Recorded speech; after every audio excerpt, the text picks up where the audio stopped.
Arratsalde on guztioi, eskerrik asko etortzeagatik eta ongi etorria guztiak, ondareak orain hitzaldi zikloen laugarren eta azken saio honetara.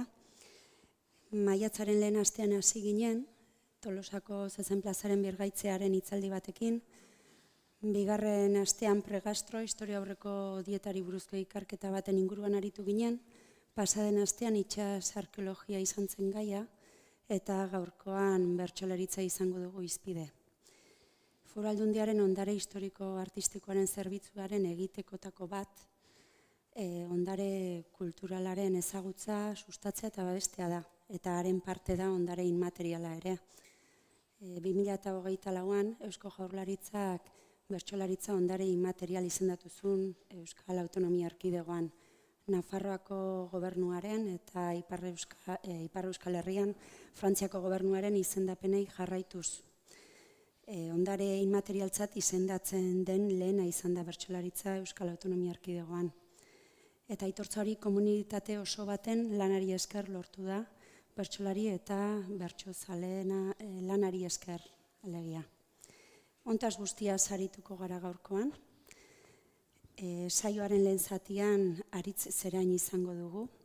Carlos Aizpuruak ere etorri behartzu, baina azkeneko momentuan ezin izan du etorri, eta beraz, biak egin behar zituzten hitzaldi laburrak, biak Aritzek egingo ditu.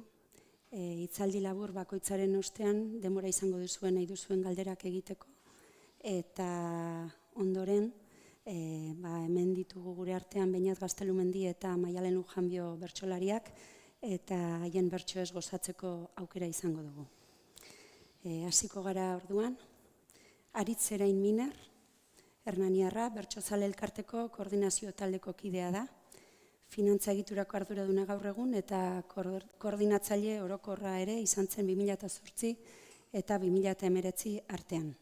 Bere gaurko hitzaldiaren izenburua da bertsozale elkartea proiektu soziokulturalean oinarritutako gizarte mugimendua.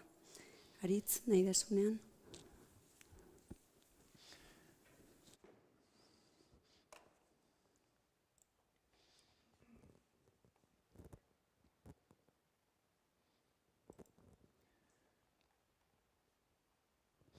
Bueno, arratsalde on denoi, eskerrik asko, gonbidatzeagatik, Gipuzkoako Foru Aldundiko kultura zuzendaritzari.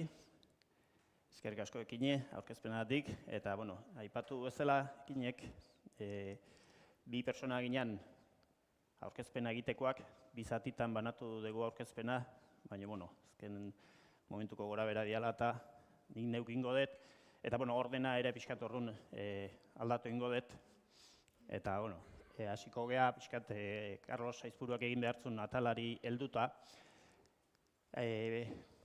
banatu dugu aurkezpena 3 zatitan, bat da, orain lehenengo zatian ingo dutena, pixkat, ondare izendapena hau, EAen, kultur ondare bezala, inmaterial bezala lehenengo izendapena izanik, ze ezaugarrigatik izendatu duten bertsolaritza, aipatuko dugu. Nola esateko teknikoagoa izango da, baina kontutan hartu ni ez naizela ondare aditua, orduan pixkat, hemen baldin bazaudete ondare gaietan adituak, barkatuko dira zuen terminologian edo ez badet ondo asmatzen, pixkat ze ezaugarrigatik izendatuta izan dan bertsolaritza ondare inmaterial, aipatuko dut.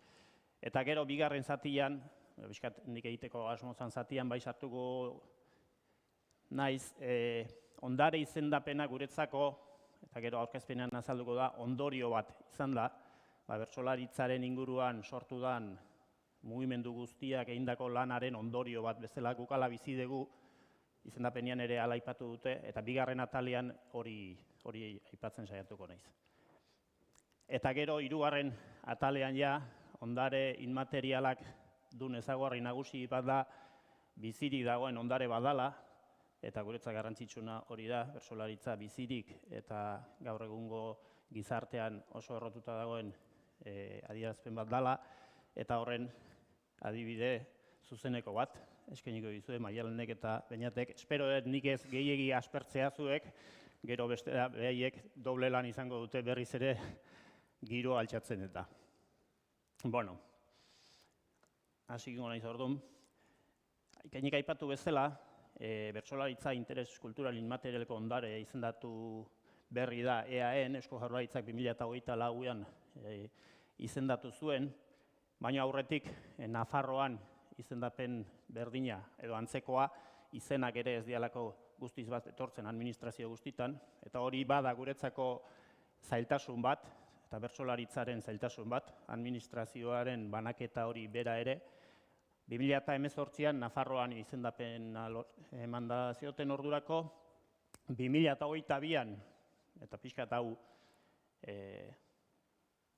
erabiliko dut, harrigarriki Frantziko gobernuak ere izendapena eman zion, Ipar Euskal Herrian dagoen adierazpen bezala, eta azkena EAEn izan da.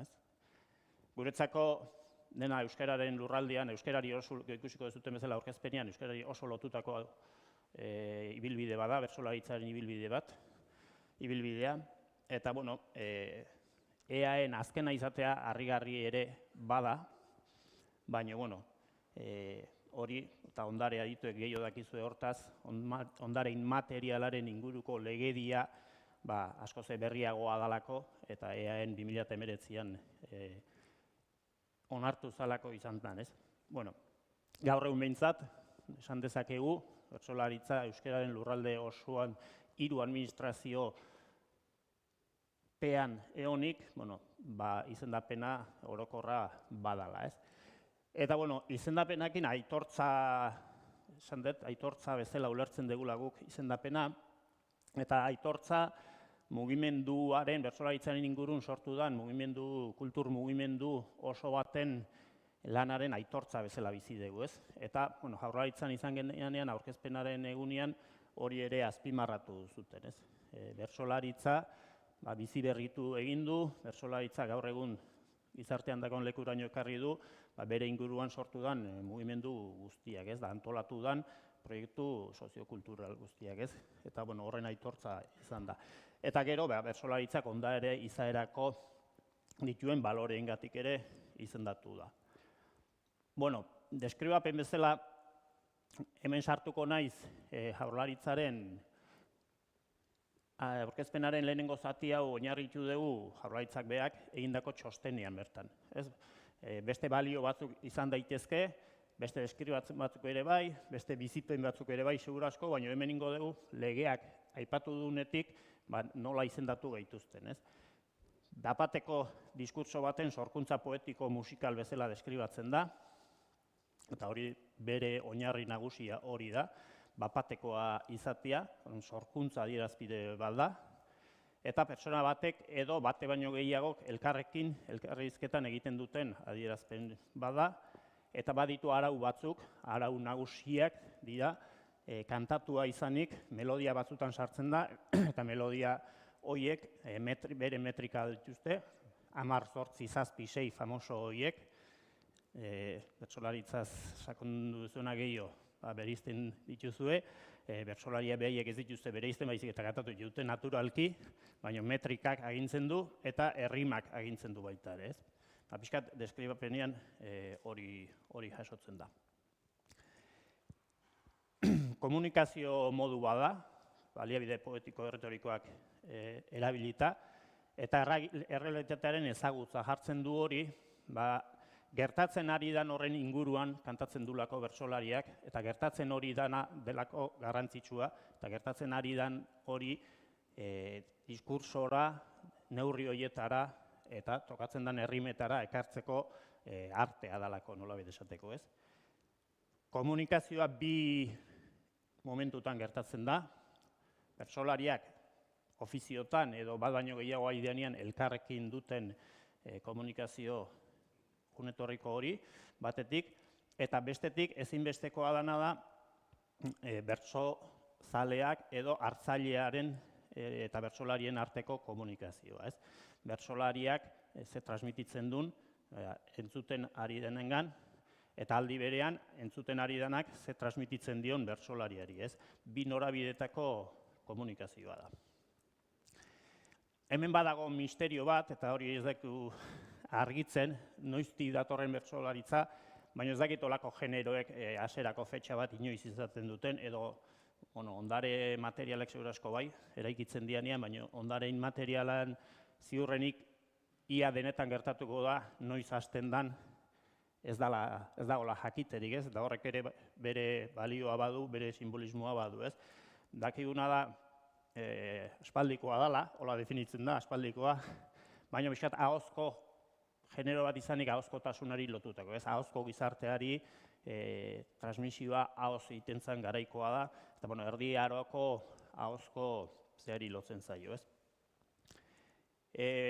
Zorionez, bertsolaritza eta ondare izateko derrigorra da hau, belaunaldi transmititutako genero bada, baino bizia esan dut lehen, eta horretarako momentuko testuingurura gizartearen egoerara egokitu behar da, ez? Bestela ez da ondare bizi bat, ez? Ondarea da, kasu honetan mintzat, inmateriala izateko, ondare materiala izateko bizia eta bizi berritua izan behar du, ez? Guretzako eta gero sakonduko dut, ondare izendapenetan euskararekin zuzenean lotuta dagoen zerbait da, eta bertsolaritzaren osasuna neurtzeko ere euskararen osasuna neurtu behar da, derrigorrian, eta euskarak herri honetan izan dituen egoeraren arabera, bertsolaritza ere hor neurtu lehizke, ez? Eurazko bi marra paralelo aterako liake baten eta bestean osasuna neurtu ezkeo, ez? Eta zergatik diot pixkat, munduko kantu improvisazioaren generoaren parte da, eta mundu mailan badaude beste genero batzuk haiek ere hizkuntzari lotuta daudenak, eta kasu haietan oso garbi ikusten da hizkuntza galtzen ari danean genero hori ere desagertzeko arriskua dagoela, ez? Hori izan Sardinian, eta badaude mundu mailan beste adibide batzuk, hizkuntza zoritxarrez ondare nagusietako bat, galtzen junala, genero horri lotutako ahozko improvisazio kantatuko generoa ere desagertzean doala, ez? Eta, hori zorionez, bertsolaritzakin ez da gertatu, eta beste ezaugarri bada, saioak gertatzen diala eta bertsoa gertatzen dela momentu batean eta bakarra dela momentu hori. Gaur egunean, dena grabatzen den hortan eta dena jasotzen den hortan, hori pixkat aldatu da, baina gertatu han gertatzen da, eta bertso horrek balioa momentuan bertan du, eta momentu hortan bakarra botatako bertsoa izango da, ez? Da horrek ere ematen dio bere balore handi bat, ez? Aipatu dut, errealitatea eta egunerokotasunean gertatzen dela bertsolaritza. Bertsolariak askotan behaiek hemen daude eta ez gehiagi sartuko, baina oro jakiletzat ere ematen dira, ez zaiek behaiek gustatzen, baina neurri handi batean gizartean gertatzen denan berri izan behar du, gizarte horri kantatzen diolako eta gizarte horrentzat kantatzen duelako, ez? Eta horrek eraman behar du, kultur generoa dan neurrin, kulturak orokorrean beste gai bada, baina gaur egun zer da kultura eta nola baloratzen da kultura eta kulturak behar du, ez? Hausnarketarako, gizarteaketarako tresna izan behar du, ez? Eta bertsolaritzak horretarako bokazioa du zalantzarik gabe eta eraldaketa eraginazteko tresna ere bada, ez? Eta aipatu dut, mundu mailako ahozko generoen multzoan sartzen dela, eta horrek egiten gaitu. Eta ematen digun hortasun bat ere, askotan gertatu izan zaigu, beste genero hauetako ordezkariekin egon izan geanean eta beraiek askoz ere garrantzi gehiago ematea bertsolaritzaren egoerari eta ondare izaera hori gu geuk ematen dioguna baino, ez? Bagea nola izateko mundu mailan erreferentzia bat, kasu hontan, eta hori batzutan kosta egiten zaigu guri ere horren jabetza izaten.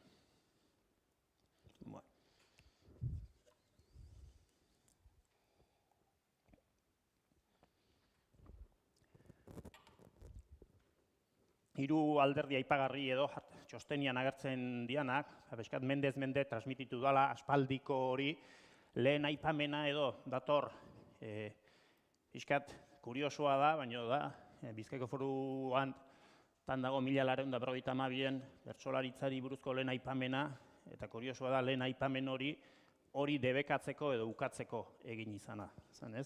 Hiletetan emakumeak kantatzen zituzten hileta kantak, hileta bertsoak, garai hartan, eta foru agindu bidez debekatu egin zian, hori kantatzea. Eta hori da dagoen bertsolaritzari buruzko lehen aipamen idatzia, ukazio batetik, debeku batetik.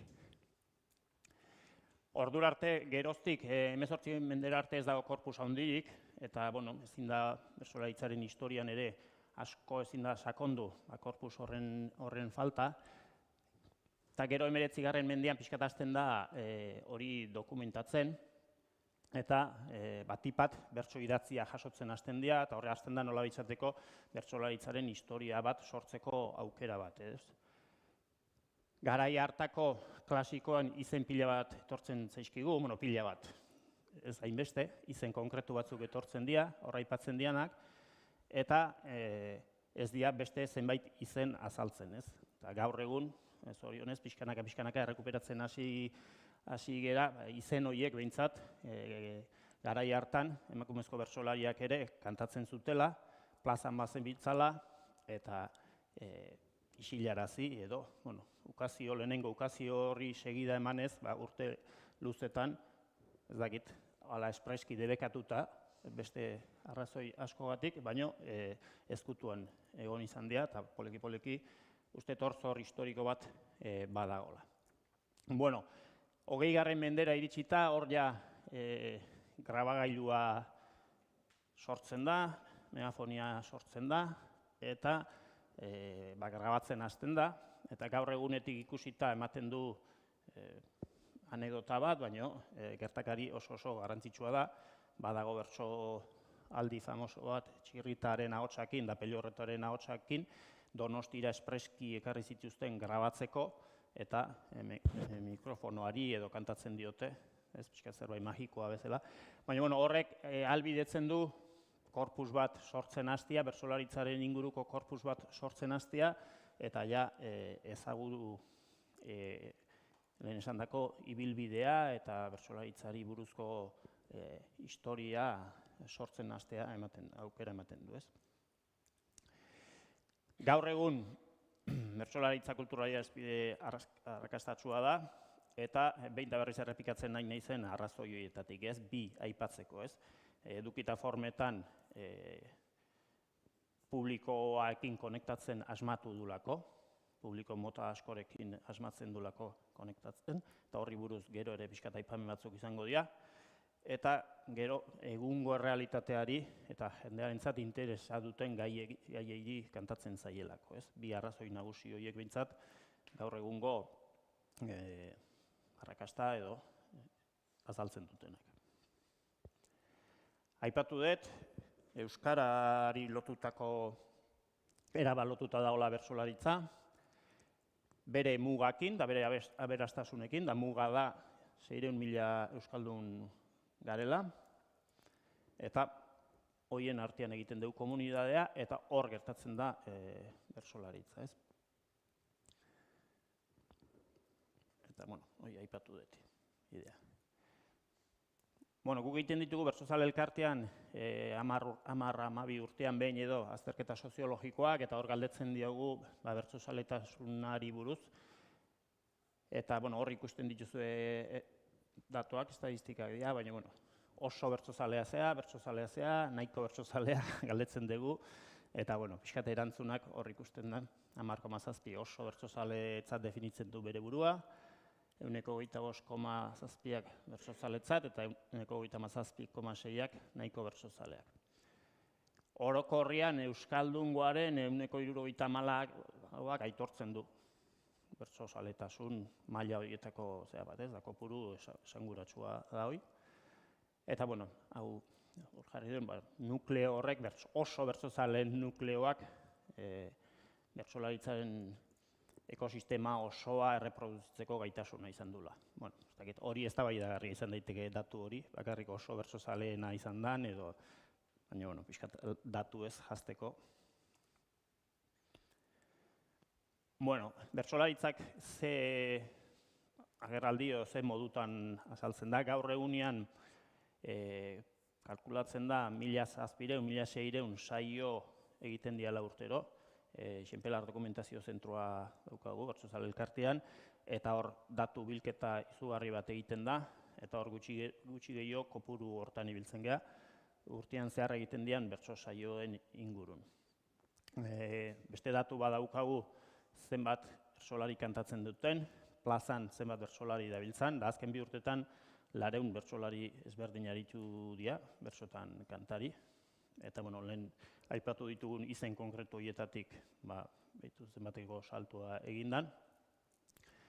Saioak, hori ere askotan aipatzen da, bertsolaritzak badu egokitzeko gaitasun handi bat, saioak era askotan egin daitezke, toki askotan egin daitezke, eta tokira moldatzen da, ez? Saio bat izan daiteke bertso jaialdi erraldoiak, izan daitezke, bertso jaialdi txikiagoak, txapelketak izan daitezke, bertso poteoak izan daitezke, bertso afari, bazkari, horiek izan daitezke, era askotakoak, beste kultura adierazpideekin ere partekatzen dira, gero eta gehiago, izan antzerkia, musika, iparraldean libertimenduaren kasua, bueno, oso moldagarria da eta oso egokitzen da lekuan lekura, oso erraz, ez?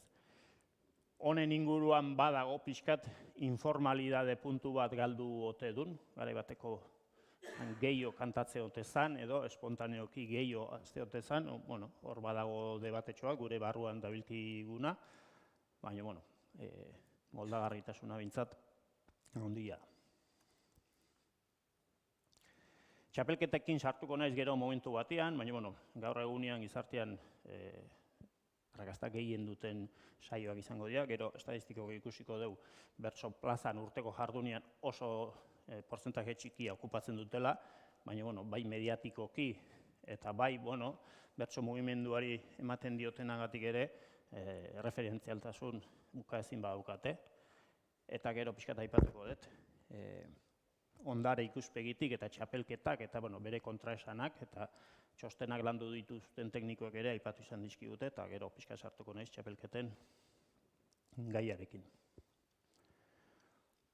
Bueno, beste hau fenomeno nahiko berria da, bertsolaritza eskoletan txertatzearen fenomenoa, hor lehen egon geha komentatzen, eta ahozko generoa izanik, bere transmisioa ahoz-aho etxetan, famili transmisio bidez egin da bertsolaritzan, baina, osartuko naiz esatea zoritxarrez, gaur egunean famili transmisio hori gerotan ekezago egiten da, sukaldeko elkarrizketak gero eta gutxiago egiten ditugu, familian gero eta gutxiago goten ga, famili modu guztietakoak, eta, transmisio hori, lehen naturaltzat jotzen zen transmisio hori gaur egun ez da hain erraz gertatzen.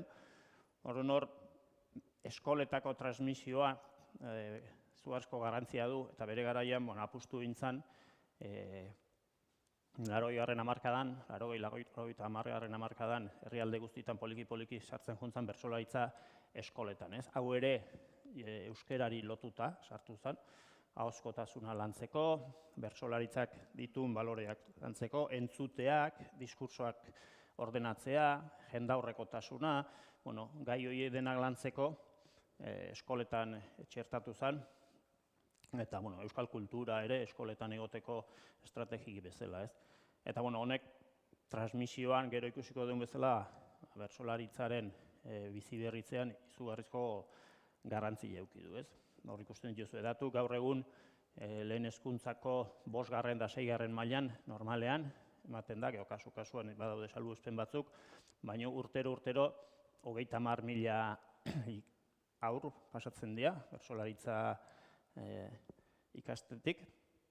Gero hortik, noski, 30.000 bertsolari ez dira sortuko, baina sortuko dira bertsozaleak, sortuko dira kultura antolatzaileak, sortuko dira kazetariak, sortuko dira, hor egiten den, oinarrian egiten den lan hori oso garrantzitsua da.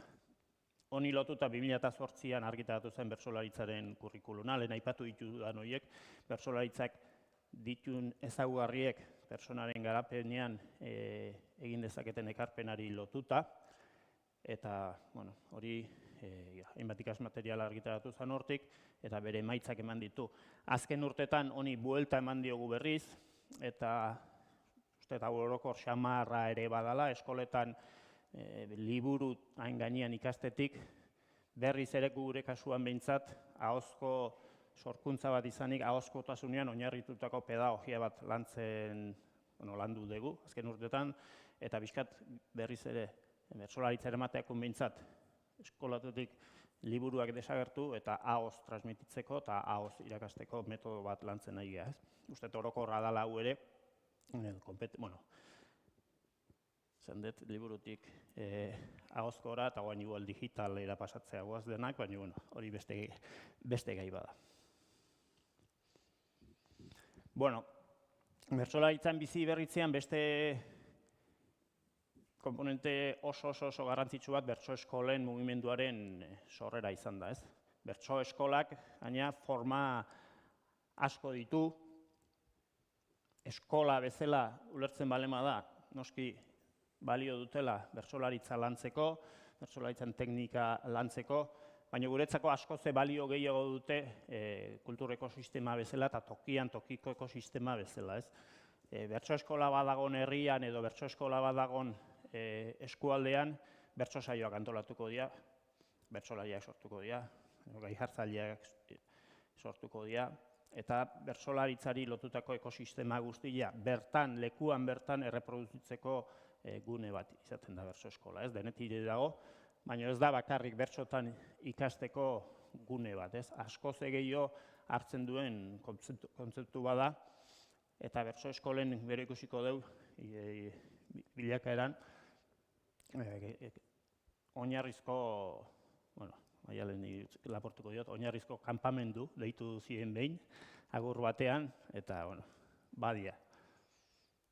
Arrobi hartzen du ekosistema oso bat berritzeko, ez? Gaur egunean, ez daka datua hor, nonbait apuntatuta badago, baina 200 herritik gora dago bertso eskolak, daude bertso eskolak, eta urtean horre hau datu ez da hain kuantifikatutako datua, zenbat ikasle ibiltzen dian, baina 1500 ikasle jartzen du hor, borobilduta, baina bertso eskolan mugimenduaren dimensio bat egiteko modua badago, ez? Eta bertso eskolak ere mota diferentetakoak izan daitezke, ez? Hor ikusten dezuen bezala, eskobak irten bati kantatzen aritzeko guneak izan daitezke, lagun artean biltzeko izan daitezke, edo azken aldian emakumezko bertsolarian alduntze bertso eskolare sortu da, bizkat plazarako jauzi horretan emakumeak izan dituzten zailtasunei aurre egiteko sortutako bertso eskola bat, eta bertso eskolan munduak asko ematen dio bertsolaritzaren ekosistema osoari. Beste arrazoietako bat, edabideetan bertsolaritza azpigenero bezala sortzea izan da, eta elkarteak bere garaian egin zuen apustu handienetako bat izan zen, bertsolaritza zabaldu, bertsolaritza beste publiko batzutara, beste eremu batzutara eman, eta horretarako oso garrantzitsu izan zen bere garaian irratietan bertsolaritza egotea, eta ETB-en bertsolaritza egotea, ez? 1988tik dago ETB-en hitzetik hortzera bertso programa, esango nuke gaur egun ETB-en dagoen programarik zaharrenetariko badala, baina zaharra horre ere, pixkanaka egokitzen eta garaira egokitzen jakindun programa bat izan da hori ere, ez? Interneta etorri izan garaian ere, ja, urruti xemar gelditzen hasi zaigu, baina horre ere bertsolaritza egoteko apustua egin zen, eta gaur egun ere gazteak sare sozialetan dabiltza, gazteak mundu digitalean dabiltza, eta horre ere egon behar du bertsolaritzak, bizi berrituko bada. Pixkat honekin lehenengo zatia bukatuko nuke, hau esan da bezala, pixkat teknikoago izan da, Carlosek egin behar zuen, eta ez naiz ondare zeatan gehiegi sartu, ez dakit badukazuen galderaik edo... Bai, baten batek galderaren bat edo baldin badauka, mikrofonoa banatuko genuke.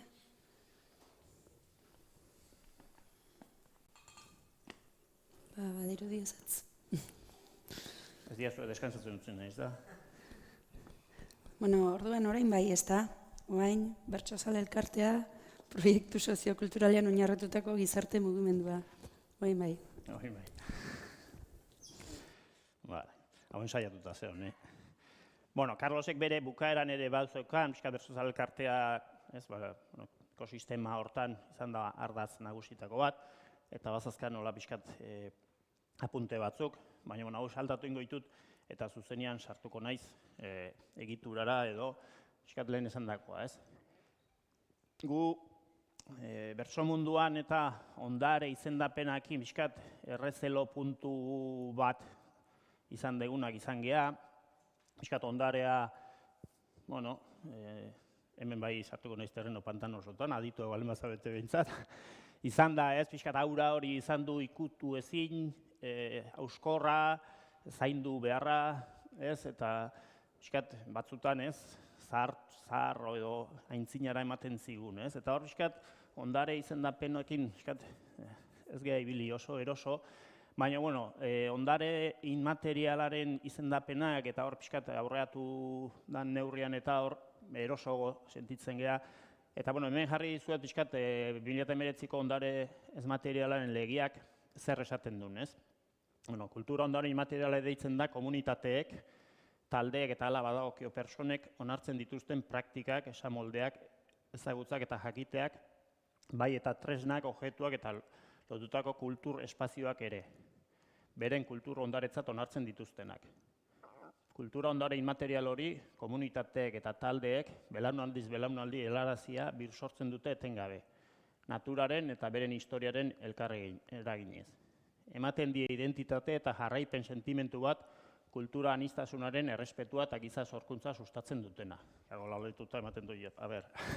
Baina, bueno, pixkat azpimarratu ditut, beltzez hor, ja, badaude terminologia batzuk eta hitz batzuk eta ja, pixkat erosoago, ez, eta bertsolaritzarekin identifikatzen diranak eta guk ere identifikatzen ditugunak, ez, komunitatearena, praktikak eta moldeak, ezagutzak eta jakiteak, kultur espazioak, kultura adierazpide bat, belaunaldiz belaunaldi transmititzea, birsortzea, etengabe birsortzea, ez?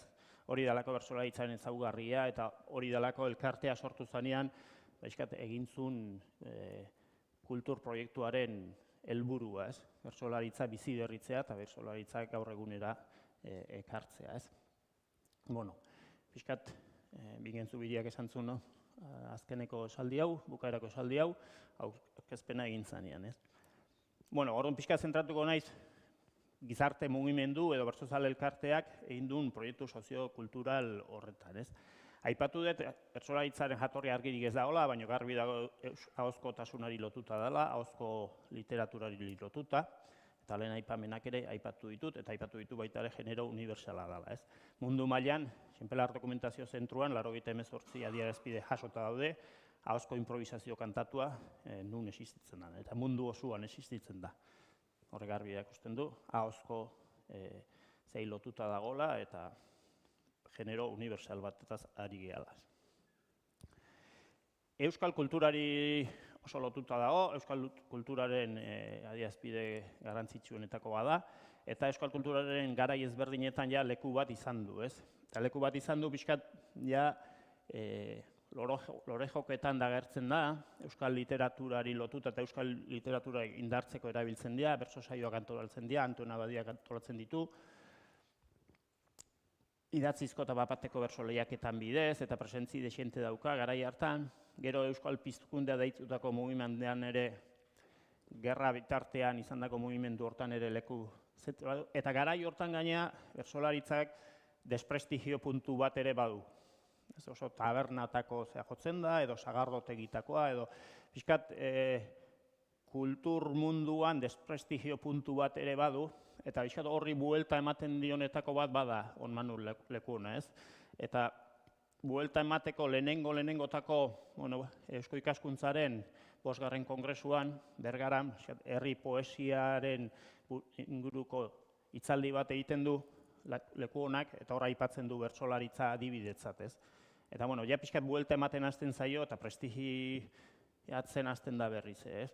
Eta, bueno, hortarako gero, 35 eta 36ko txapelketak, garai hartan bertsolari guduak, deitu zitzaion, antolatzen dituzte, eta, bueno, hori bada, pixkat, bertsolaritza erabiltzen da batetik bea indartzeko, eta bestetik euskal kulturaren indargune bezala, ez? Bueno, kontatzen da, eta hau Carlosek hobeto kontatzen du, garai hartan saiatu ziala baita ere literatura lehiaketak eta egiten, baina ez zutela arrakastarik izaten, ez zutela jendearen interes gehiagiri pizten, garai hartan alfabetizazio maila ere etzan handia.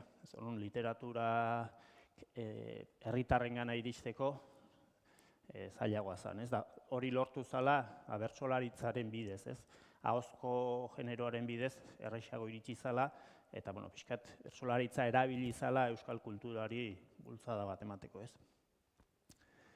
Bueno, gero, gerra osteko garaietan, euskalgintzari oso lotutako mugimendutan, bertsolaritzaren eragiletza edo bertsolaritzaren antolaketa bat, euskaltzaindiak heldu zion, herri literaturari lotuta, eta herri literatura genero bezala landu zuen, eta baita ere, gerra aurreko txapelketei heldu zien, eta zenbait txapelketak ere ikusiko duen bezala antolatu zituen euskaltzaindiak. Gero, aipatu beharreko beste erakunde bada ikastolen elkartea, eta hor, gizarte mugimendu handi hortan, ikastolen lehen aipatu duten eskoletara bertsolaritza eramatea ikastoletatik hasi zen, ikastolek bere egin zuten eta hasi zian sortzen, eta ikastolan lotuta bertsoeskola batzuk ere sortzen hasi zian. Beste aipatu beharreko figura bat, Xabier Amurizaren figura da, hor ikusten duzu argazki nahiko ikonikoa da, bertso munduan, Amuriza kartzelan Zamoran zegoela teorizatu egin zuen, eta teorizatu zuen bertsolaritza ikasi zitekela, lehen aitu geha kontatzen magia puntu bat badu, baina ikasi ere egin daiteke, eta pixkat Amurizak ekarri zuen metodo bat, eta gero bera plazatara itzuli zanean, nola izateko, ikasitako hori eta praktikan jarri eta erakusti zuen, ez da, pixkat aipatzen da bertsolaritza modernoaren hasiera, ez? Gaur egun berriz ere uste revisatu beharko litzakela, moderno termino hori, baina Amurizak ezin daukatu ekarri zuela aldaketa esanguratsu bat, ez? Horrekin batera etorri zalako baita ere, hori ez, bertsolaritza ikasi badaiteke, bertso eskolen fenomeno guztia jarri zen martxan, ez? Bueno. Eta hori, hiru hauek, bizkat, bai Amurizaren teorizazioa bertso eskolen sorrera argazki honek simbolizatzen du, Uztapiderekin bertso eskolako hainbat gazte daude, eta elkartearen sorrera nolabait izateko paraleloan, eta ez dakit ez, hau dena aztertzen dezunean pasata handik ia 40 urtera, ematen du, jode, ze ondo ez, baina bueno, elkarri lotzen jundako mugimendu sozial bat izan zen, eta elkarri lotutako mugimendu bat izan zen, horregatik jarri ditut hiru argazki hauek elkarren onduan. Bueno, diapositiba hausnekin oso ondo nun sartu, kronologikoki denboran batzuk aurreago gelditzea izkien bestea, baina iruditu zait igual ondare ikuspegitik eta aipatutakoa, ez? Bertsolari txapelketen fenomeno hori aipagarria, ez? Aipatu izan ziguten, bere garaian UNESCOko zenbait Hego Ameriketatik eta etorri zian, eta UNESCOko ondare adituek eta ez zuten oso ondo ulertzen nola egin zitezken txapelketa batzuk kultur eta ondare baten bueltan, ez? Garbi ikusten zuten ondarea zala, baina honek distorsio bat sortzen zien, ez? Eta egia da, guri ere, bertsolaritzaren mugimenduan ere, bueno, sortzen diguzkigula gure kontraesanak, txapelketak, eta, bueno, ez da bai da hor dagoela, ez? Txapelketak behar dira, ez dira behar, baina, bueno, denborak erakutsi digu, eta guk ere, guk ere, orokorrian esan da, asmatu degula, txapelketa bezalako, o lehia bezalako komponenteak ditun mugimendu hau, bizi berritze ziklo hortan garrantzitsua izan dadin, eta pixkat tresna izan dadin horretarako ere, ez? Gelditu gabe lehia utxian eta txapelketa utxian, ez? Eta pixkat, ibilbidea zehatuta, aipatu degulen euskal kulturaren pizkunde hortan, bertsolari guduak antolatu eta erabiliziala, ez? Eta, bueno, gaur egun oraindik ere entzuten dira, baserrik irabazitako edo txirritak irabazitako txapelketak, ez? Eta markatu dituzte nola izateko hito batzuk bertsolaritzaren inguruko mugimendua antolatzeko garaian, edo aktibatzeko garaian, o pizgarri izateko garaian, ez? Hori Antxoka Agirrek tesi bat indu, bertsolaritzari buruz, hedabideetan bertsolaritza, eta, bueno, azpimarratzen du, ez? Mugarri izan dira, bai 35-36ko txapelketak, gero euskaltzaindiak heldu zionian ere bertsolaritzari txapelketak antolatu zitun, eta 6 txapelketa antolatu zitun. Campeonato Mundial de Bersolariz deitu zion lehenengoari, Baserrik irabazizu nahi, gero Uztapidek irabazi zitun 3, eta gero 80 eta 82koan Amurizak, ez? Hor jarri dut bertsolarien modernoaren adierazle, ez? Hori holaxe idatzita topatu dut, nunbait, eta, bueno, pixkat markatzen du horrek, ez? Eta zeatik esaten dut hau, eta orain lotuko dut, bertsozale elkartean sorrera bea ere markatu zuen txapelketa batek. 1984ean, okerrezpanago txapelketa antolatzeko jarraitzeko asmoa zuen Euskaltzaindiak, eta hor gorabehera batzuk izan zian, eta etzan 84an antolatu, eta bertsolari talde batek eta bertsozale talde batek hartu zuten txapelketa hori antolatzeko ardura. Eta gero, hortik, gero ikusiko dugu, sortu zen bertsozale elkartea. Orduan, txapelketek badute funtzio hori ere, ez? Bertso sorkuntzan dudai gabe, bertsolariek egundoko lana egiten dute hor, beraien honen ateatzeko, horrek sortzen du mugimendu horrek, eta mugimenduak beak sortzen du komunidadean zea sortzen da, eta, bueno, pixkat kontra esanean jarrita, ondare ikuspegitik nola txapelketak eta lehia, nik uste kasu hontan ondo txertatu dian bi komponente izan diala.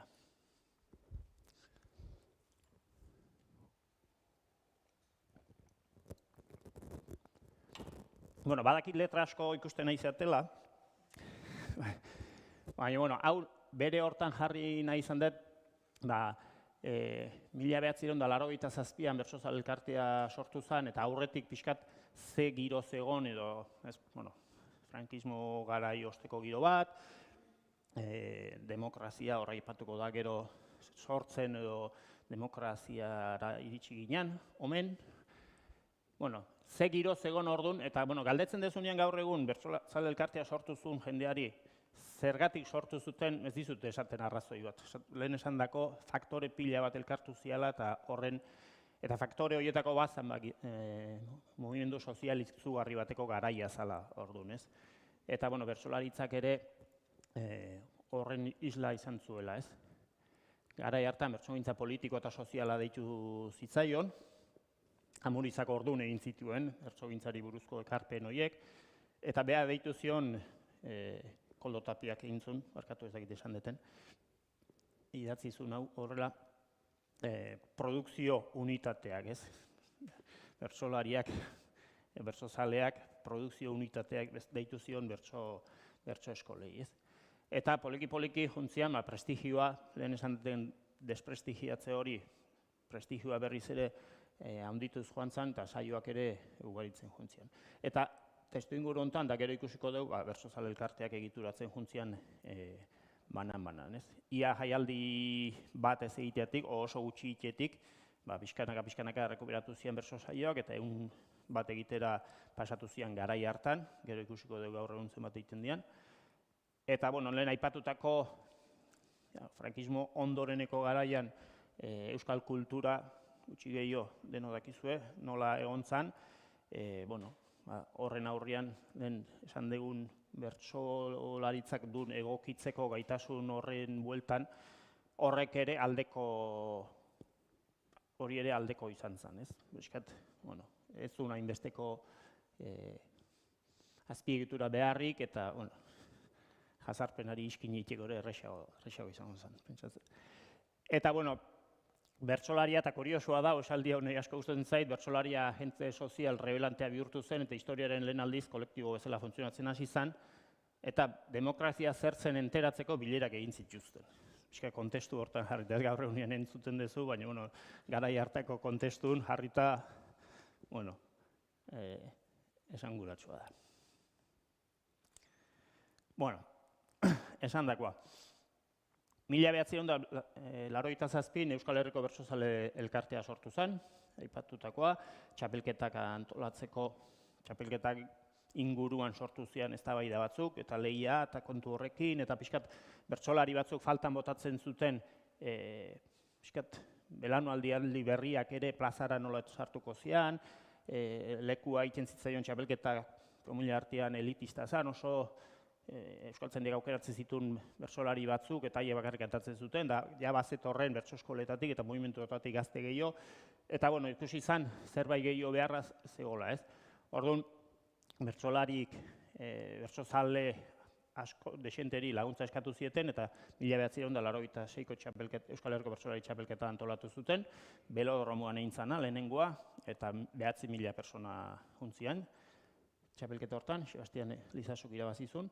Eta txapelketa eta gero galdera egin zuen, kolektibo horrek, bueno, eta guain zertan gelditzen gara, antolatu dugu eta guain zeiten dugu, ez? Eta erabaki zuten elkarte bezala egituratzea. Bueno, egituratu egin zian txapelketa beak ere eskatzen zulako egitura bat, baina, bueno, pixkat bertsolaritza zaindu, sustatu eta ikertu, eta bere transmisioa eta etorkizuna bermatuko helburu zuen kultura elkarte bezala egituratzea erabaki izan. Piskat hor jateatzen dira ondarearekin lotura duten, zaintza, transmisioa, ikertzea eta etorkizuna bermatzea, edo bizi berritzea. Gero oso ondo kokatu zen bere garaian, aipatutakoa, euskeraz egiten da, orduan euskalgintzarekin konpromisoa da eta kultura adierazpide bada. Orduan euskalgintza eta kulturgintza oinarri bezala hasiera-hasieratik hartu zian. Eta aipatutakoak leheno ere bai, lurraldetasuna ere bai, ez? Euskerari lotuta da honez, euskera oso egoera diferentean dago Euskal Herriko herrialde diferentetan, ez? Hor ere, oreka bat zaindu beharraren garrantzia hasiera-hasieratik azpimarratu zen, eta belaunaldiarekotasuna ere bai. Ikeragarri luzatzen, nahi naiz igual, ez? Ontsi behiatu jo relojuei, lehenengoz. Bueno, Bertsozale Elkartea 87an sortu zen, eta gaur egun du 38 urteko ibilbide bat, proiektu soziokultural batean oinarrituta, ez? Eta azkeneko azterketa soziologikoa egin da, soziologo batek gizarte mugimendu deitu dio, eta gustatu zaigu, eta guk ere gure zeatan hortik aurrera erabili egiten dugu. Ze ezaugarri izan ditun sartuko naiz oain aipatzera. Gaur egun sorrerako helburu berdinekin jarraitzen dugu, baina matiz batzuk sartu ditugu. Matiz horietako batzuk dira euskalgintza eta kulturgintzan konpromisoa gendun, eta gertatu zaigu ibilbidean zehar oso kokatu gaituzte euskera munduan, eta gu hor eroso gaude noski, baina pixkat kultur izaeratik baztertuak bezala sentitu gara, baztertuak edo ez aintzako tartua, batik bat erakunde publikoekin harremanetan gu euskeraz gea, ez. Aldarrikatu nahi izan dugu kultur adierazpide bat gea eta euskeraz egiten dugu, ez? Bueno, ez du ematen, baina bere garrantzia du kokapen horrek. Eta gero, pixkat, gehitu diogu gure zeharlerrokoei feminismoaren zeharlerrokotasuna. Bertsolaritza bere osotasunean parikide izatea eta feminista izatearen zeharlerrokotasuna. Bueno, gure kasun garrantzitsuna da ardura hartze kolektibo bat izan zala, kolektiboak erabaki zuen, guk arduratu behar dugu hau zaintzeaz, guk arduratu behar dugu hau transmititzeaz, eta poleki-poleki kultur proiektu bat sortu behar dugu horren gainean, ez? Autoantolokuntza bat, elkartean egituratzeak eman zuen izugarrizko garrantzia. Kontutan hartu behar da, testu ingurua ere, 87an sortu zen Euskal Herriko Bertsozale Elkartea eta beste Bertsozale Elkarte batzuk lehentxeago sortu zian, eta Eusko Jaurlaritza ere adibidez, 81 hor sortu zen, ez? Eta hor bazeon mugimendu bat, herri mugimenduetatik, erakundetze prozesu batean, egon zian bere talkak, egon zian bere osagarritu beharrak, eta momentu hortan erabakia izan zen ardura hartze kolektibo hori, ez? Eta zeinek hartu zuten ardura hori? Lehen aipatu dugu ekintza komunikatiboa dela, bertsolariak kantatzen du, baina hartzailea behar dela, eta hasiera-hasieratik bertsozale elkartean oso garrantzitsu izan zen bertsolariak eta bertsozaleak bat egitea eta ardura hartze hori elkarrena izatea, ez? Eta alde horretan, bertsolariak eskuzabaltasun osoz apustu handia egin zuten, bere ibilbide bertsotan egin beharreko artistikoaz gain, kolektiboaren beharretara eta kolektiboan lanetara ere atxikitzen, ez? Eta parte izaten da, oinarri izaten noski. Orduan hartu zen erabaki nagusitako bat, lehen ikusi duzuek galdera intzala txapelketa antolatuta gero eta orain zer, eta horre ontzian proiektu bat baino gehiago, eta hau egia da igual guk hain kontatzen deunean zea ematen diogula, ez? Oso melankoliatik eta ematen diogula, esaten da, bere garaian bat zehola beste zea bat, goazen bertso saioak sustatzea, bertso plaza pila bat egitea, bertsolari plazak egin ditzaten, eta holako proiektu bat sortzea, baina apustu egin zala gehiago kultur proiektu bat edo transmisio proiektu bat sortu behar zala, ez? Nun bertsolaritzaren transmisioa sustapena eta ikerkuntza ardatz izango zituen, ez? Eta ez, hainbeste, bertso saioak antolatuko ditugu ahalik eta gehien, plaza ahalik eta gehien, ez? Ez, oinarrizko proiektu bat, ez? Bueno. Aipatzeko beste puntu bat, pixkat bereizi edo bi termino erabiltzen hasi zen, batetik dago bertsogintzaren terminoa, sorkuntza, artistikoa, kulturala, eta bestetik da laritza. Mugimendua edo kargu hartze hori, komunidadeak sortze hori. Batek beste elikatzen du eta elkar elikatzen ditu etengabe, baina bi kontzeptu ezberdin dira, lotuta daudenak, bertsogintza eta bertsolaritza. Poliki-poliki espazio berriak hartzen juntzan bertsolaritza, lehen aipatutako 100 saio horietatik, estrategia baten bidez, kultur espazio berrietara, hau irudikatzen da asko, ez, mundu ruraletik hirietara, eta ez da hori bakarrik, baina, igual, balio du, kultur espazio berriak, leku berriak, diskurso berrietara zabaldu zala bertsolaritza, ez da, gizarte espazio berriak hartu zitun, ez bakarrik entretenimenturako edo herriko edo plazatan esango dut, festatan erabiltzen zen adierazpide bat, baizik eta beste gizarte eremu askotan ere baliagarri eta interesgarri zan disiplina bat izateko apustua egin zen, ez? Edabitera, lehen aipatu dut, hezkuntzara, unibertsitatera, gaur egun bertsolaritza espazio askotan ematen da, eta gero eta gehiagotan, ez? Hasieratik eukizun argi, bertsozale elkarteak euki behartzula autonomia bat, euki behartzula sortzaileak ere, sortzaile dan neurrin kantatzeko autonomia bat, eta hor mugak ezin ziala jarri, ez? Garaia, herri honetan tamalez, garai zailak pasaitugu, garai gogorrak pasadia, eta alde askotatik izan da, bertsolaritzaren inguruko edo bertsolaritza, ez dakit nola esan, bertsolaritzaren jabetza hori aldarrikatzeko, eta hor bertsozale elkarteak mugak oso garbi izan ditu beti, eta hor lan handia behar izan du zaintza hortan ere, hori ere badalako zaintzaren oinarri nagusitako bat, ez? Bertsolaritza da denona, komunitate osoana, euskaldun guztuena eta bertsoa gustatzen zaion guztiena, ez? Hor, Euskal Herrigintzan kokatu geragu, baina beti bertsolaritzatik eta elkarteak iritzi publikoa beti bakarrik ematen du bertsolaritza, euskalgintza eta kulturgintzari lotutako gai eta eremuetan. Hori da gu biltzen gaituena, hori da bertsolaritza batzen duena, ez? Eta hori mugimenduan oso presente ondan zerbait izan da, eta asko landu eta asko zaindudan zerbait izan da. Bueno, Beste ezaugarri nagusi bada, aipatutakoa, Euskal lurralde guztietan ematen da bertsolaritza, baina lurralde guzti horiek ez daude berdin euskararen egoerari dagokionez, eta ez daude berdin ondorioz bertsolaritzari dagokionez ere, ez? Orduan, ahalegin handia izan da, bakoitzak dagokion lekuan eragiteko, eta gaur egunean 6 bertsozale elkarte gaude. Euskal Herriko bertsozale elkartea dago batetik, baina Arabanko bertsozale elkartea, Bizkaikoa, Gipuzkoakoa eta Nafarroakoa daude hegoaldean, eta bertsolarien lagunak elkartea dago, Xilaba, Lapurdi eta Baxi Nafarroan. Bakoitza urte eta garai diferentean sortu zen, helburu diferentearekin, lehen aipatu dugun mugimendu hortan. Orduan, hori errespetatu da beti, eta gero egin da bateratze prozesu bat denak elkarrekin egiteko lan eta elkarrekin likatzeko bertsolaritzaren mugimendu osoa.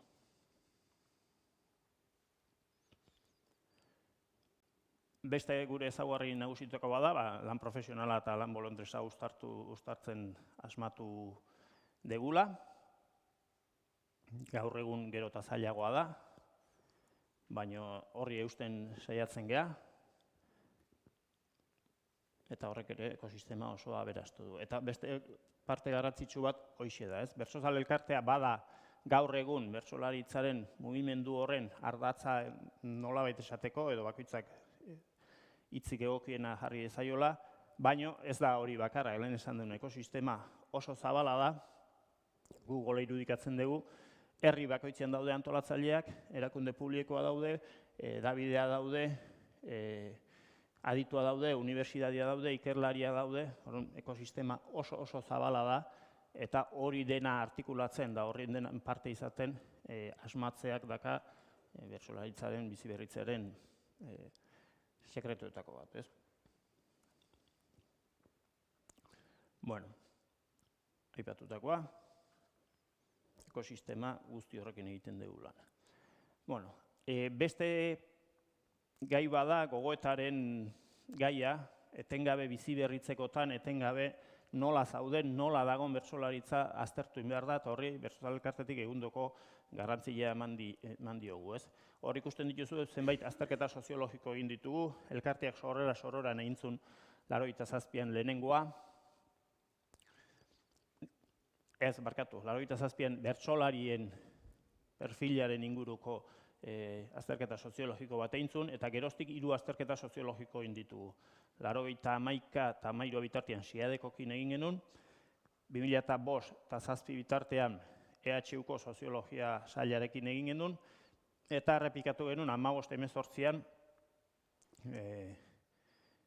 EHUko soziologiarekin. Eta horrek unean erakusten digu bertsozaletasuna eta bertsolaritza orokorrean nola dagon, eta horren araberako neurri batzuk hartzen dira. Eta orain momentu honetan egiten nahi gea bertsolariei buruzko azterketa soziologikoa. Bertsolaria figura bezala nola eraldatu den, 87tik gaur egunea, eta lehen esan den agente sozial horren figura gaur egunean zein den, ez? Honi garrantzia handia eman zaio, eta pixkat biziberritze hortan oinarri izan da. Horrez gain, mugimenduaren buruzko hausnarketak ere egiten ditugu, hor ikusten duzue. Lehenengo 94an nintzen, proiektuaren hastapena, erakundeekin ez gendun asmatzen oso ondo elkarlanean, eta horren ingurun egintzen gogoeta bat. Gero, 2000 urtean egin gendun beste bat, nun pixkat herrin honetan nun kokatzen gera, zein da gure funtzioa.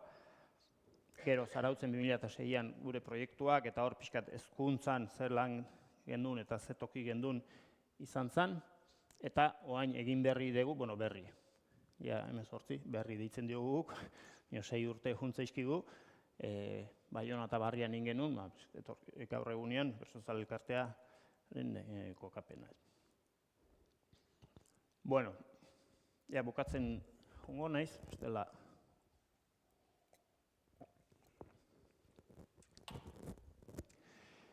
Motz-motxian, aipatutako azkeneko azterketa soziologikoan, Arkaitz Zubiri eta Xabier Ayerdinen artean egin zutena, kultura ez da bapatekoa liburu argitaratu zuten. Eta, titular nagusiak esaten dute behaiek bertsolaritza osasuntsu dagola eta bertsolaritzaren bigarren loraldia deitu diote. 80.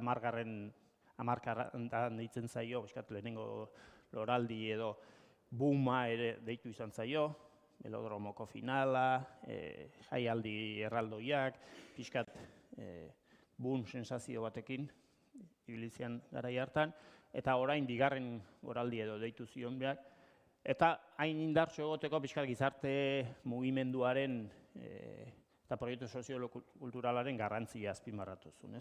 Eta hor definitu zuen bertsolaritzaren mugimendua gizarte mugimendu bezala. Gizarte mugimendua izaten da eraldaketarako mugimendu bat, eraldaketarako gizarte antolaketa bat. Eta hor izendatu.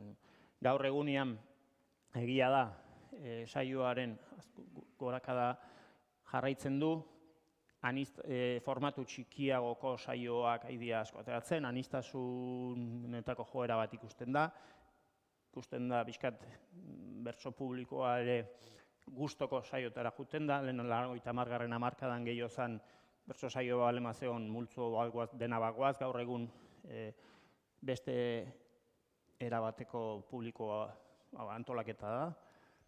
Kanon artistikoa aipamena egin zuen, polifonia, ahots eta gorputz ezberdinak geota gehiago, holtzan, eta horrek ekartzen du diversifikazioa, Baina, arkaitzen esanetan, diversifikazioa eta anistasun hortan ere batasunari eusteko gai izan dela bertso mugimendu osua, Baina, arrisku batzuk ere ikusten ditu, kultura globalaren arriskuak, digitalizazioa, horiek denak, arrisku horiek badazka, bertsolaritzak eta euskal kulturak eta euskerak orokorrian eta gure gizarteak orokorrian.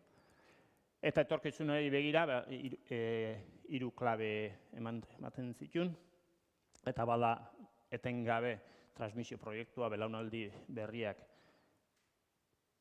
sarrera egoki bideratzearena, emakumeren presentzia eta pareketasunen planora ekartzea, eta hor zer hobetu handia badago, eta batzutan bertsolaritzatik ere pixkat arrotzeko joera izaten dugu, baina batzutan ondo etortzen da zer egin handia dagoela onartzea, eta gero pixkat artikulazioan jartzen du beste genero eta beste kultur, eta esan du kultur plazaren hor kokatzea, lehen esan dugun espazio berri horiek, eta guk ere asmatzia kokatzen espazio berri horietan, da irabaztia espazio berri horiek.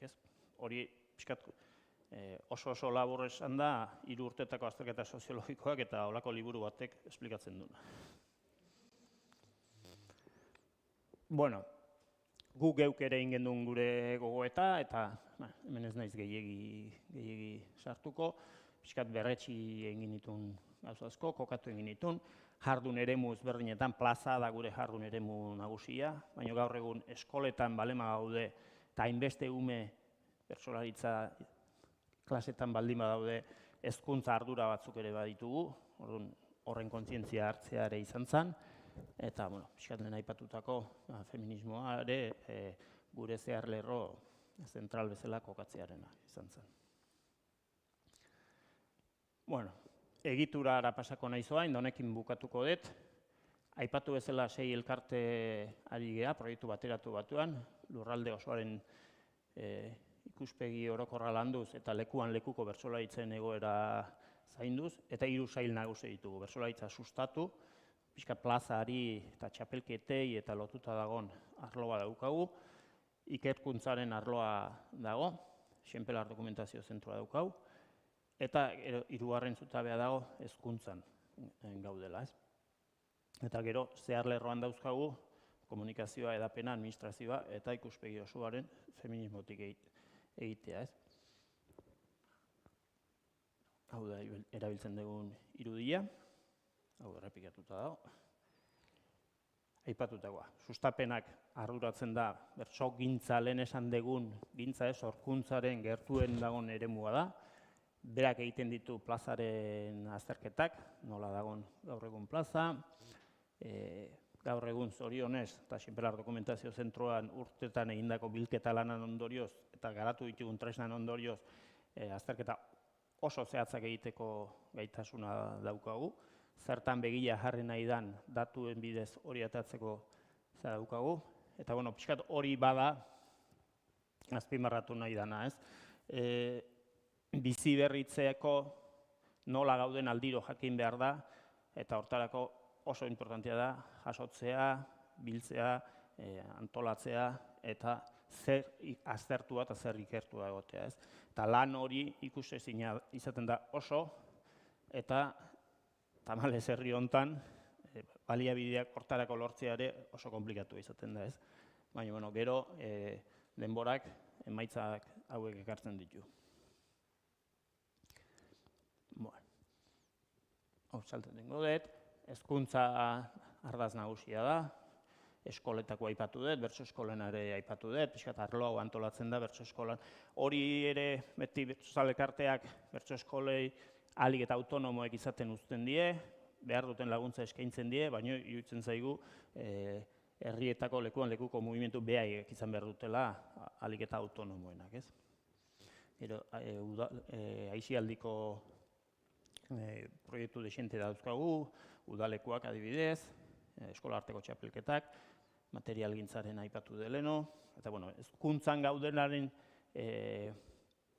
zera ere lehen transmisioa deitzen genion honi, eta kostain zaigu kokatzen, baina hezkuntza eragile ere bagea, eta oraindik ere kostatzen zaigu, ez da? Oraindik ere, bueno, ikusiko dugu, baina bertsozale elkartean badaude bi zutabe nagusik pisu handia dutena, ez? Batetik plaza dana eta bestetik hezkuntza dana, ez? Eta batzutan ez da erraza izaten hori guztia ere elkarte baten barruan uztartzen ere. Bi mundu nahiko elkarrelikatzen duten bi mundu dira, baina eskatzen du lan handia bereizteko ere bai. Hori hemendik urte batzutako hitzaldin ez da nola aurkeztuko dugu. Eta bueno, ikerkuntzarena, ez? Aipatu dut behin da berriz. Bertsozale elkartea 87an sortu zen, eta orduako oso garbi eduki zituzten dokumentazio zentro bat edo artxibo bat behartzula mugimendu guzti honek, eta pixka kosta zen, baina 91an Xenpelar dokumentazio zentroa sortu zuen, eta bere egitekoa da, bertsolaritzaren ondarea bildu, antolatu eta katalogatzea, eta gizarteratzea, ikerketan bidez, gizarteratzea plaza azterketan bidez, gizarteratzea edukien bidez, eta hortan aigea, Bilagonako elkarteko egoitzan dago. Pixkat ikusi nahi balen bazue, plazako jardunan 50.000 informazio fitxa baino gehiago daude, grabaziotan 22.000, 3.000 eta piko personen biografiak daude osatuta. Hau da, pixkat, Xenpelar dokumentazio zentroan zer dagoen, zer biltzen den, eta, zer dagoen gizartean eskura. Edapena lehen aipatu dut, telebistan, irratietan, egotea duen garrantzia, ekipo propio bat sortu zen horretarako, eta ekipo hori arduratzen da, hitzetik hortzera bertso programaz, interneteko bertsoa.eus atariaz, irratiekin hartu emanak izateaz, sare sozialez, eta hori ere garrantzitsua da, generoa bea ezagutzen duen, ikusuntzunezko, ez? Lehen aipatu dugu hori bertsoak hauskorra dela aipatzen du askotan, gertatzen dela momentuan, da lekuan, eta kontestu hortatik ateratzen dezunean distorsionatzea oso erresa da, distorsionatuko da bai edo bai, baina ahalik eta gutxien distorsionatu dadin eta iritsi dedin beste mediota, norbere ekipo eukitziak garrantzi handia du, ezagutzen dunak bertsolaritza zer dan, ezagutzen dunak bertsolaria, eta horre apostu handia egin dugu eta garrantzitsua da. Eta komunikazio sail bat daukagu, gaur egunean gizartean egoteko bai edo bai behar dezulako, eta lehen aipatu dean bertsolaritzaren mugimendu osoa ahalik eta kohesionatua izateko lan izugarri bat egin behar dalako, eta herri mugimendu bat mantendu behar balema dezu, beharrezkoa dezulako barne kohesio lan hori. Eta, aipatzutakoa, feminismoarena, ez? Feminismoan 2006tik bertsozale elkartean genero talde bat sortu zen, genero parekidetasunan gaia lantzen hasi zen, eta poliki gaur egun ardatz estrategiko bezala egituratzen ari gea, oraindik etxeko lan asko falta zaigu, baina ari da egituratzen, eta hor aipatzekoa da, emakumezko bertsolarik lehen sariak ere egin duen lan izugarria eta egiten nahi den lan izugarri hori, ez? Gogoetan pixkat jarri genitun, formazioa, eraso matxistak kudeatzeko protokolo bat, berdintasun plan bat egin da daukau, aniztasunaren bisibilizazioa, eta zehar lerro nagusiko kontzientziakin egiten da lana. Bueno, eta oain bukatuko dut honekin, datuen bilakaera ikusten dezue hor, eten hori, ez dakit matematika asmatzen duen zer dan, hor datuek ez azkau, bueno, badaude batzuk, baina eten bezala planteatzen dugu, pandemia garai hori. Eta, bueno, hemen perspektiba ez da inbestekoa, baina ikusten da, bueno, osasuntzu dagoela eta bere gora beratxoekin, baina nahiko lineala dala. Hemen ikusten duzue hori perspektiba gehiagorekin, ez? 80ko bumet angatoz, baina aipatu dugu, elkartea sortu zanean, urtean 100 saio inguru egiten zala, eta beti gorako, urdina da, orotara egiten dian saio kopurua, txapelketak eta hori dena sartuta, eta laranjazkoa da, komunidadeak berak, txapelketaz aparte eta herrietako antolatzaileek eta sortzen duten saio kopurua. Eta, kritikoa da, saio horietan ibilidan dabilen bertsolari kopurua. Honen interpretazioa hori errekobetu ingo lizueke, baina hartu hitza bildurri gabe, hori ikusten bai. Bueno. Hemen ikusten da, bizkat, saio motaz garai batean 3 laurdenak, plaza libreak, lagun artekoak eta jaialdiak hartzen zituen, da txapelketak 105 bakarrik hartzen zuen, eta saio berezi edo bestelakoak multzo txikiagoa zen. Lehen esan dugun aldatzen jundala plazan egoera, hemen ikusiko dugu, gazta hori pixkat aldatzen dela, ez? Plaza libre, lagun arteko eta jaialdiek jarraitzen dute gaztaren zati handi bat izaten, baina saio bereziak, bestelakoak ere sortzen hasi dira eta gero eta gehiago dira, eta txapelketak ere, herrialdetako txapelketak, eta sortzen jundian ez, pixkat aldatzen junda. Eta, hauek dira eskolako datuak. Hemen utziko dutela, bestela, bertsolariak kantatzeko desiatzen egingo dira.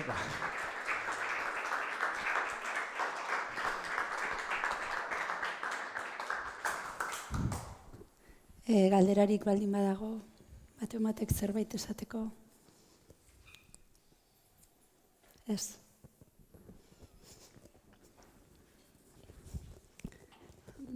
Orduan, hasieran esan dizudan bezala, gaurko saioa amaitzeko eta ondare orain hitzaldi zikloari amaiera emateko ere dauzkagu Beñat Gaztelumendi eta Maialen Lujanbio bertsolaria gurekin.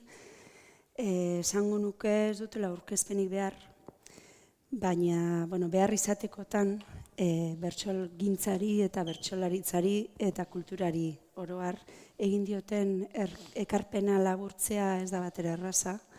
Beraz, zertzelada bat ematearren, esango nuke Beñat Gaztelumendi, Ainurgatarra, Gipuzkoako txapelduna 2015 eta 2019 eta Euskal Herriko bertsolari txapelketa nagusiko finalista 2013an 17an eta 22an. Maialen Lujanbio, Hernaniarra, Euskal Herriko txapela jantzi du jada 3 aldiz, 2009an 17an eta 22an eta gaur egun bertsolaritzaren erreferente handietakoa da. Pozgarria da gaur zuek gurekin izatea. Eskerrik asko eta nahi duzenean.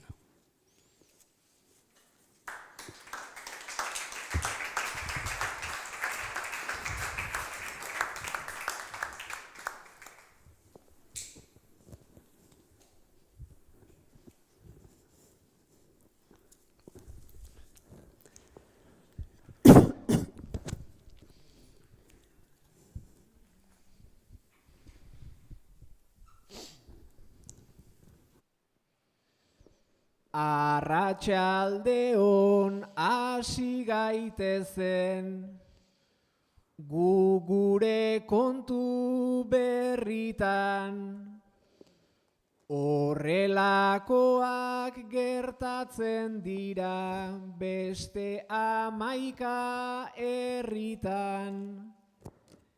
Hementxe gatoz buruak libre eta eskuak patrikan. Ordu betean entzundakoa jarri dezagun praktikan. Ez dut pentsatzen salto txiki hori aineaz izango danik. Bersolaritzak ez baitu falta ikuspegirik ta planik. Zenbat puntuta, zenbat detalle, aritzek ongi emanik.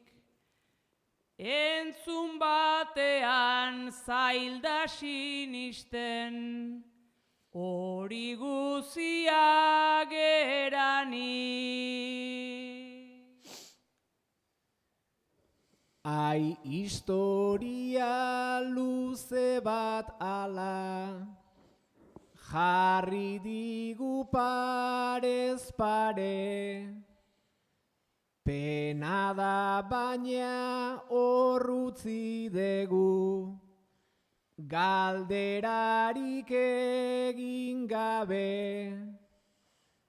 Aldegunero aritzen gera, zer gera eta non gaude. Lehen baserritar kontua ginen, ta orain berriz ondare.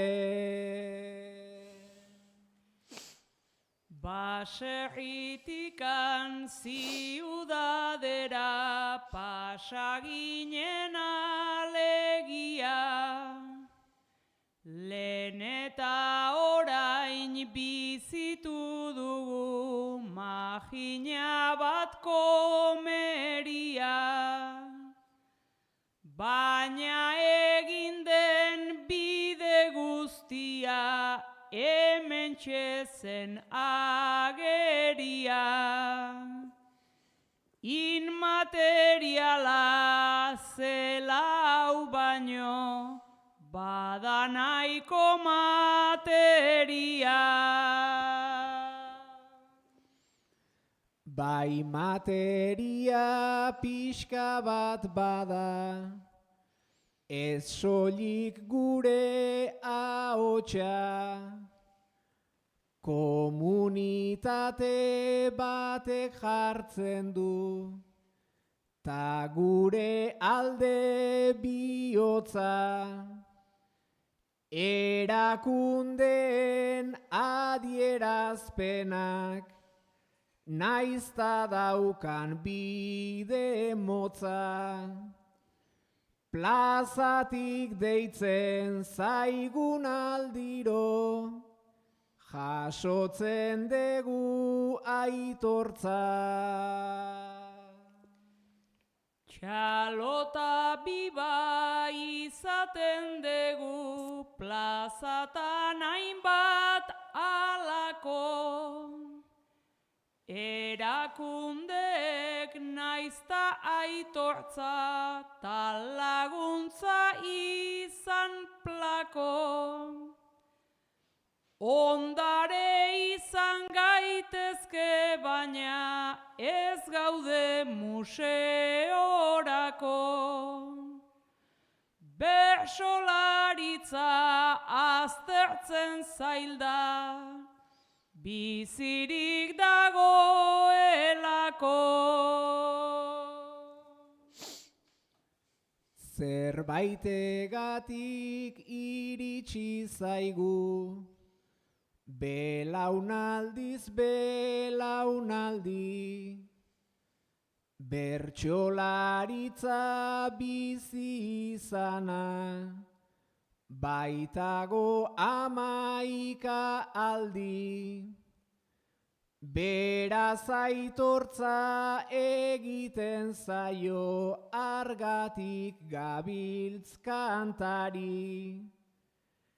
Ez lehen izan zenari baizik, gaur egun bizi denari. Naizta gu geurez egon ez geunden aitortzaren premietan. Nafarroak bai egingo zula, entzun zen belarrietan. Gero Frantzian, gero eaen, azkenean bueltan, behingoz titulu bakarra dugu zazpi herrialdeetan. Hori da behintzat erakundeen agiriek diotena, baina lortzeko paseak gara, mila trabata problema. Hiru eremu desberdinetan den adierazpen onena. Hori da gure lur hautsiaren radiografia onena. Zazpi aizparen gainden oiala, ura gogoratzen dut nik. Abixu aski dugu jasoa lehengo zaharren partetik. Baina goikoei itxaron gabe lan egiten dugu betik. Bainat zeo zer sentitu alduzu, zu ondare zarenetik. Egia esan ni sentitzen naiz joan zen urtean bezala, ta esango nuke Maialen zure, nahiko antzera zaudela.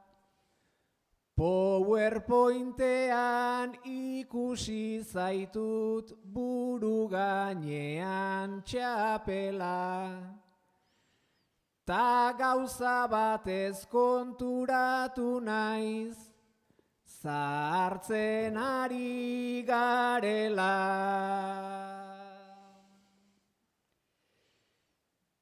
Biok batera zahartzen gabiltz, daukagu alde txikia.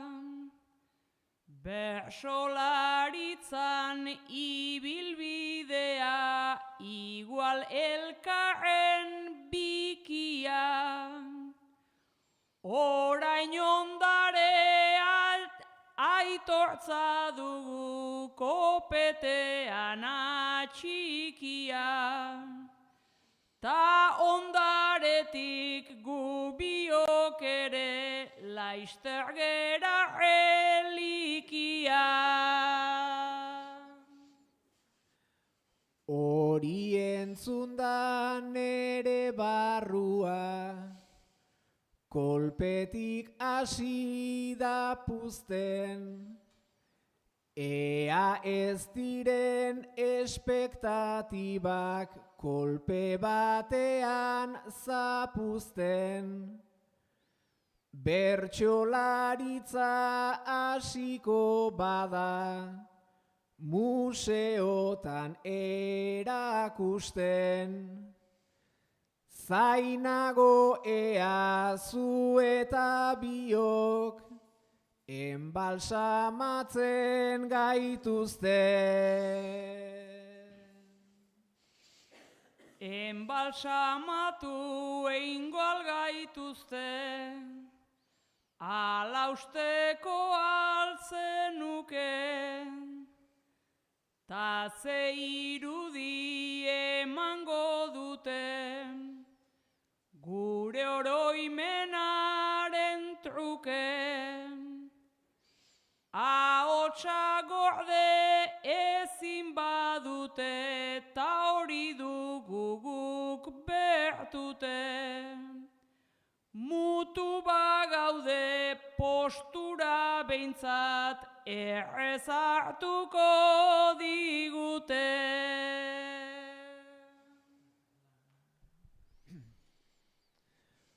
Beraz postura hartzeko behintzat aritu daitezke trebe.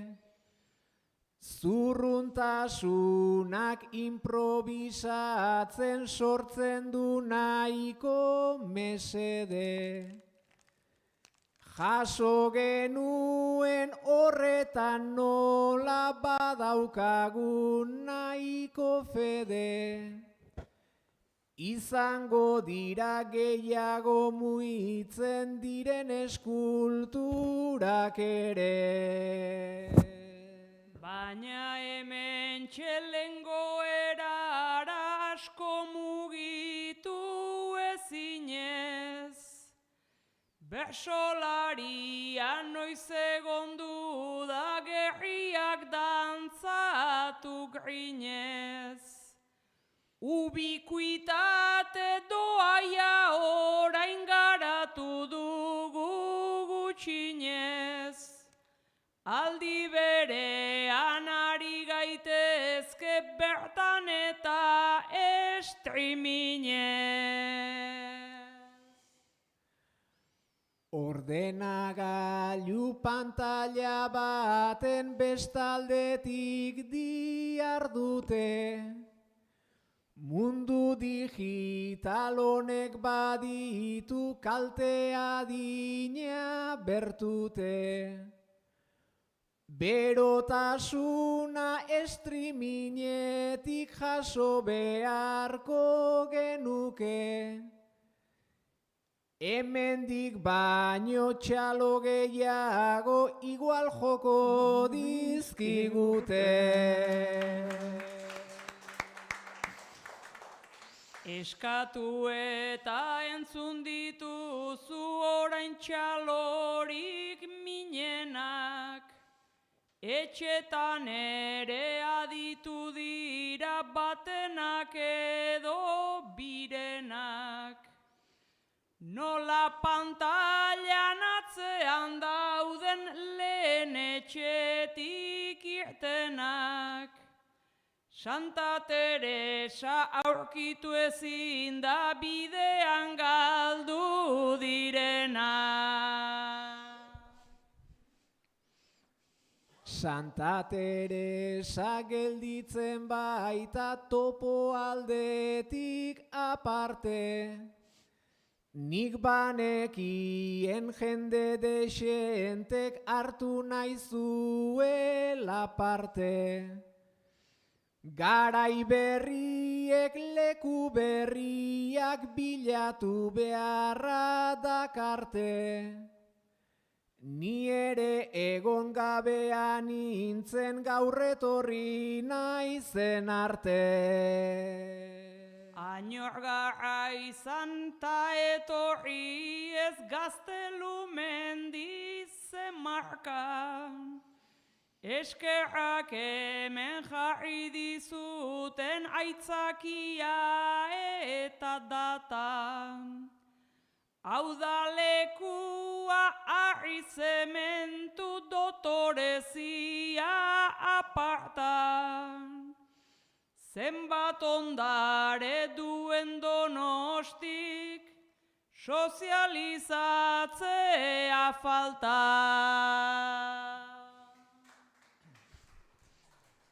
Ezagutzen den edo ez den bada, inguruan nahiko duda. Bertsolaritzak azaldu dizkit Argentina eta Kuba. Berdin EASO Trinitatea eta gaur berriz konbentura. Bertsolaritzak ekartzen gaitu espero ez den lekura. Bertsolaritzak pasatzen ditu nahiko txosna eta nahiko jai. Ermita batzuk, plaza batzuek askotan lokatzetan blai. Ta gaztetxeak, ta jatetxeak, ta jendea bertsoen zai. Guna atxean moldatzen gera ta dotorean ere bai. Navarraren anegona gera biok txapelketa moldez. Trinitatetik ere paseak alako txalo uoldez. Naiz telebistan batzutan egon gure irudiak gordez. Azken finean alaxe gaude edonon eta inonez. Edonon gaude eta inonez gaude igual hori da arazon. Zuk esan dezu baserritarren kontua ginela atzo. Kulturgile eta gobernanteek ez digute egin kaso. Eta ondare izena ona horretarako akaso.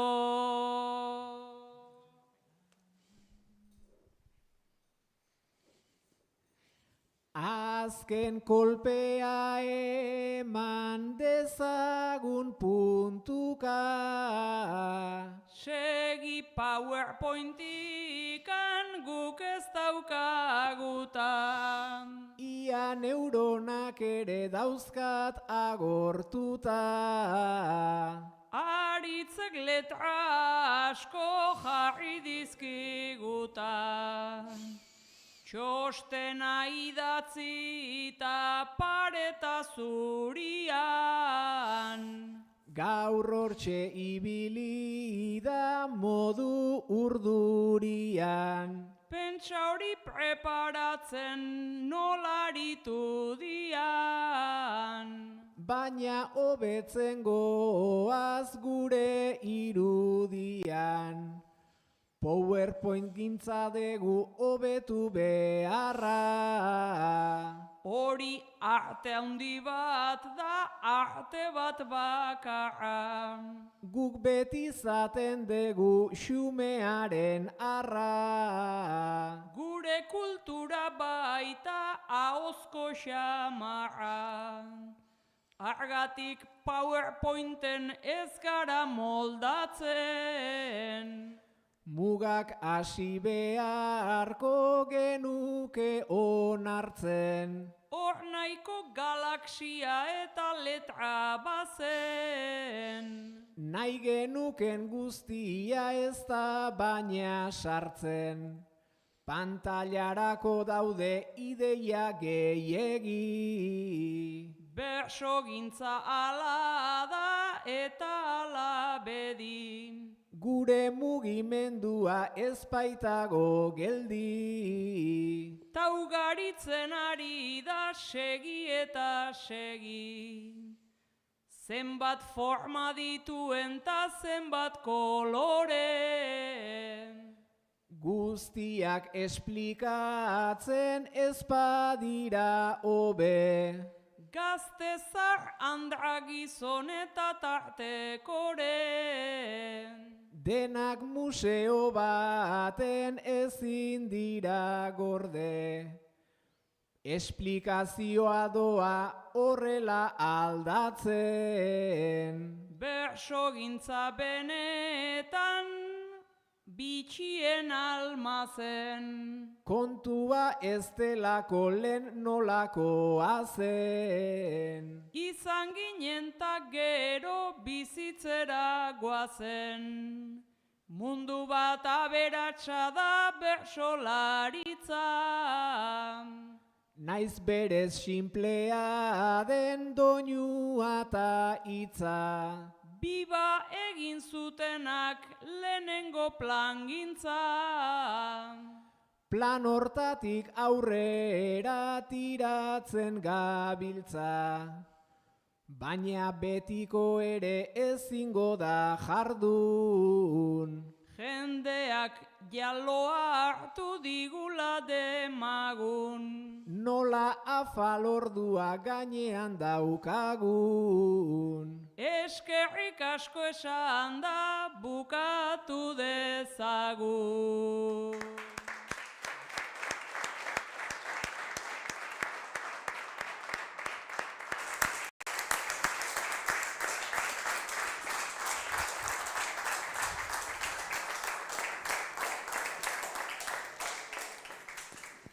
Bueno, eskerrik asko Maialen eta Beñat, eskerrik asko guztioi, onaino ondare orain hitzaldiek eman dutena aurten, eta gogoratu datorren urtean ere hemen izango gaituzuela, etorri nahi duzuen guztiontzat.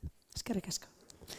Eta gauzatxo bat, hor daukazu bete asebetetze inkesta bat, nahi duenak bete dezala eta dagon kaxa batean bota.